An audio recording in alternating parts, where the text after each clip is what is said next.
Hello दोस्तों, कभी सोचा है कि क्या 2038 में कोई एस्ट्रॉइड दुनिया को खत्म कर सकता है? चलो इस इंटरेस्टिंग टॉपिक के बारे में बात करते हैं। सबसे पहले 13 अप्रैल 2019 को अपने कैलेंडर में मार्क कर लो। उस दिन एपोफिस नाम का एक बहुत बड़ा एस्ट्रॉइड जो 1000 फीट से भी चौड़ा है, धरती के बहुत करीब से गुजरेगा। कितना करीब? सिर्फ 30,000 किलोमीटर हमारे जियोस्टेशनरी सैटेलाइट से भी ज्यादा करीब। अगर ये हमसे टकरा गया तो तबाही का अंदाजा भी नहीं लगाया जा सकता। इससे हिरोशिमा बॉम्ब से भी लाख गुना ज्यादा एनर्जी निकलेगी। सुनामी, ऊंची ऊंची लहरें और शहर तबाह हो जाएंगे। डरावना है ना? लेकिन रुको, अभी और भी है। 12 जुलाई 2038 को एक और एस्ट्रॉइड के धरती से टकराने के 75% चांसेस हैं। नासा ने अलर्ट्स जारी कर दिए हैं और प्लैनेटरी डिफेंस एक्सरसाइजेस शुरू कर दी हैं। आईएसआरओ के चीफ ने भी मुमकिन खात्मे के बारे में चेतावनी दी है। कोई मार्स जाना चाहेगा? तो इन एस्ट्रॉइड्स का असली मामला क्या है? चलो इसे समझते हैं।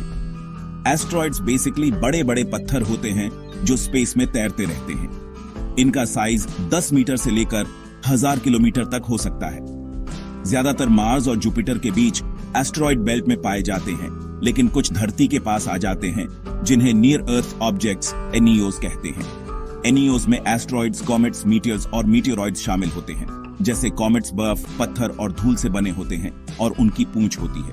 ये एस्ट्रॉइड से ज्यादा बड़े और तेज होते हैं, इसलिए ज्यादा खतरनाक भी। जब कोई मीटियोरॉइड धरती के एटमॉस्फेयर में आकर जल जाता है तो उसे मीटियर या शूटिंग स्टार कहते हैं। अगर वो बच जाता है और जमीन से टकराता है तो उसे मीटियोराइट कहते हैं। तो ये खतरा कितना असली है? 6.6 करोड़ साल पहले एक एस्टेरॉइड ने डायनासोर्स को खत्म कर दिया था। ऐसा फिर से हो सकता है, लेकिन अभी घबराने की जरूरत नहीं है। नासा और दूसरी स्पेस एजेंसीज इस पर काम कर रही हैं। उन्होंने सबसे खतरनाक एनईओज की रिस्क लिस्ट बनाई है। जैसे अपोफिस भले ही खतरनाक रूप से करीब आ रहा है, लेकिन 2029 में उसके टकराने के 0% चांसेस हैं। 2004 में शुरुआती ऑब्जर्वेशंस में 60% चांसेस बताए गए थे, लेकिन आगे की स्टडीज ने इसे खारिज कर दिया।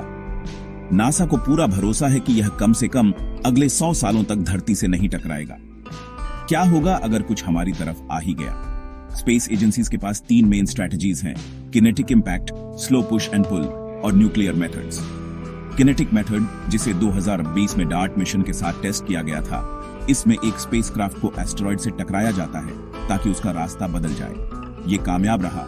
Slow push and pull method में सोलर एनर्जी का यूज करके एस्टेरॉइड के ऑर्बिट को धीरे धीरे बदला जाता है। न्यूक्लियर ऑप्शन हालांकि ड्रामेटिक है, लेकिन लीगल और प्रैक्टिकल इश्यूज के कारण कम इस्तेमाल होने की संभावना है। तो दोस्तों, फिक्र करने की कोई जरूरत नहीं है। हमारे प्लैनेटरी डिफेंस सिस्टम्स और मजबूत हो रहे हैं और 2028 में लॉन्च होने वाला next gen tech NEOs surveyor detection को और बेहतर बनाएगा।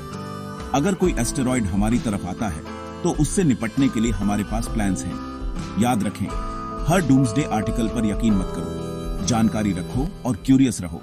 देखने के लिए धन्यवाद।